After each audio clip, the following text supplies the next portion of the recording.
مقامات گرجستان صبح 29 نوامبر با استفاده از آب و گاز اشک‌آور اعتراضگران را از نزد بینای پارلمان این کشور دور کردند.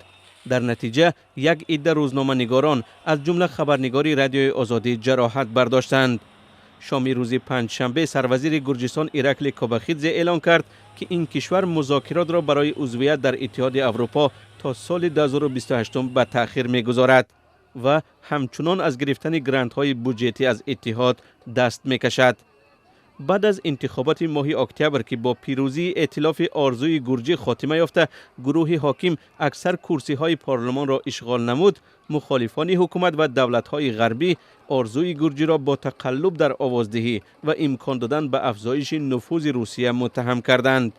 روز پیش در تبلیسی به نشان همدلی با مخالفین، پرزیدنت گرجستان سلام زورابیشویلی به اعتراضگران همراه شد.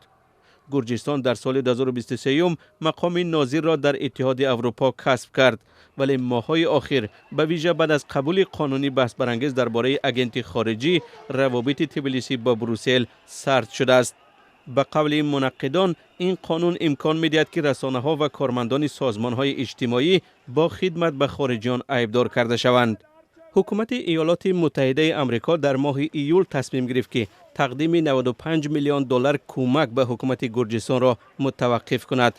آن زمان واشنگتن هشدار داد که این کشور در حال بیرونشوی از راه دموکراتیک قرار دارد.